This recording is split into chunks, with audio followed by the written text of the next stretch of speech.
Salut les amis et bienvenue dans cette vidéo. Je vous explique pas la joie que j'ai eue ce matin quand le livreur est venu sonner à ma porte et qu'il m'a apporté mon tout nouveau joujou. Il s'agit du four Souriento de la marque Edil Planet qu'on va découvrir ensemble dans cette vidéo. On va tout d'abord procéder à son déballage et puis on le découvrira au fur et à mesure de la vidéo. Donc là déjà on remarque que le four est emballé dans un carton très épais, très solide.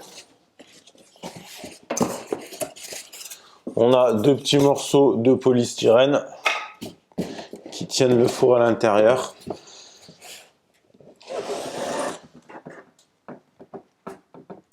Il fait apparemment une trentaine de kilos. On découvre un magnifique petit four. Donc là on a une porte qui va venir se fixer ici.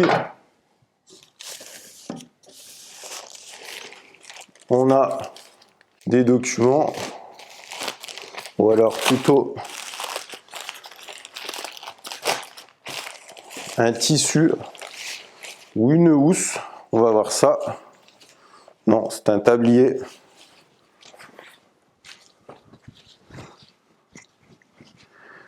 Tablier de la marque Edil Planet. Alors, il est équipé d'une pierre, il semblerait que ce soit une Biscotto Saputo, donc ça va nous permettre de monter très haut en température et d'avoir une cuisson optimale de la pizza. C'est ce que je conseille toujours d'avoir. On voit ici un principe que j'aime bien, c'est qu'on a la rampe de feu sur le côté.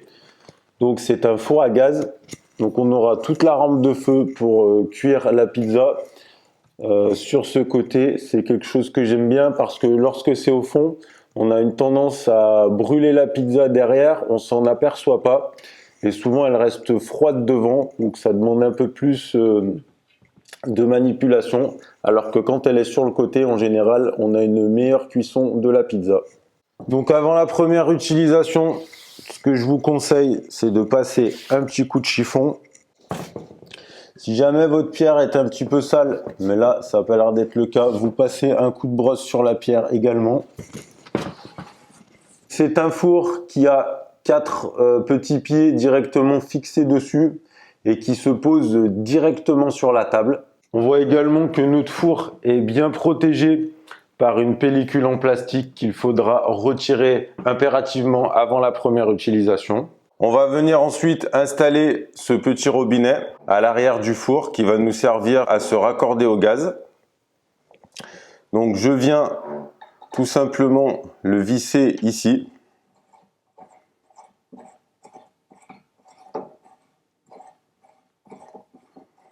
Alors pour info, le robinet est fourni avec le four. Alors ensuite, on a ici ce petit écrou qui va nous permettre de serrer le robinet et pour orienter la tétine dans la direction qu'on souhaite en fonction de là où va se trouver notre bouteille de gaz. Donc ce petit système est très pratique. Donc je viens serrer avec une clé de 13. Je viens ensuite raccorder mon tuyau de gaz. Alors le tuyau de gaz n'est pas fourni avec le four. Je viens ensuite mettre le petit collier. Donc une fois que j'ai bien monté le tuyau de gaz jusqu'en haut du robinet, je viens mettre ce petit collier pour bien serrer mon tuyau, pour bien bloquer mon tuyau. Alors là, j'ai serré un peu trop fort, du coup j'ai cassé la tête de la vis. Donc pour l'instant c'est bien serré, mais je viendrai changer ce collier-ci. Et je viendrai ensuite raccorder l'autre extrémité du tuyau au détendeur de la bouteille de gaz.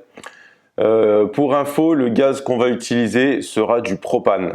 On va ensuite mettre le four en préchauffage.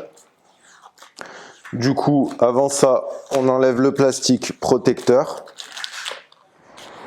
On va maintenant passer à l'allumage du four. Donc ce matin, on a un beau soleil. J'espère que ça va bien passer à l'image.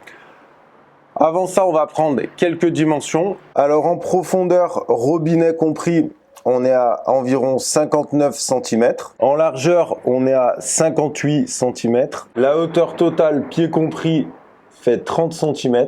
La bonne surprise avec ce four, c'est qu'on a un espace de cuisson qui fait 40 cm de large, mais on a également 40 cm en profondeur, ce qui va nous permettre de faire des très grandes pizzas.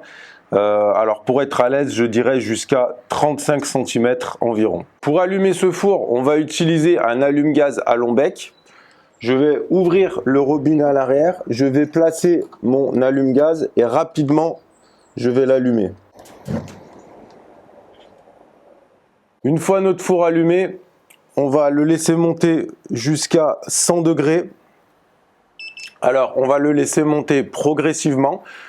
Et ensuite, quand il aura atteint les 100 degrés, on viendra l'éteindre, on viendra laisser refroidir la pierre. On fera un second allumage dans lequel on le laissera monter à 150 degrés. On l'éteindra, on laissera refroidir la pierre et on fera un troisième allumage à vide toujours dans lequel on le laissera monter à 300 degrés. Alors, je surveille en même temps parce que ça peut aller très vite. Donc, on le laisse monter progressivement en température. On n'ouvre pas le robinet à fond. Alors là, on est déjà à 50 degrés, donc on va le laisser monter tranquillement. Toutes ces étapes servent à ce qu'on appelle dérumer la pierre, c'est-à-dire enlever l'humidité de la pierre et puis éventuellement nettoyer les éventuelles impuretés du four. Ramener à l'automobile, ça serait une sorte de rodage du matériel. On a atteint les 100 degrés, on va donc couper la flamme.